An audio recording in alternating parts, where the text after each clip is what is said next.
Welcome to my YouTube automotive channel. In today's video I'm sitting in a 2015 Ram 1500 and I will show you how to adjust the time, the clock here on the radio. This video should apply to Ram 1500 made from 2013 all the way up to 2018. If this video was helpful, please consider supporting the channel by liking the video, subscribing to the channel, or becoming a channel member. Okay, now this is quite easy to do. You just want to press the settings button here on the radio, and then you want to select the clock and date. And here you can click set time and format.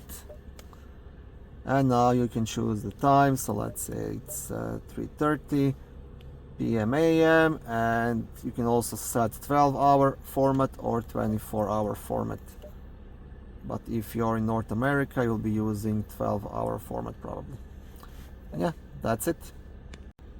Also here, if you want to set the date, you press set date and you select the month, day and year.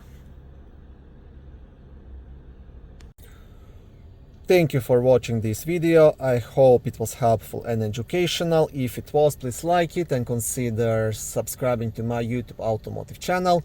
On my channel there is lots of how-to videos, do-it-yourself videos, car reviews, product reviews and other similar automotive topics.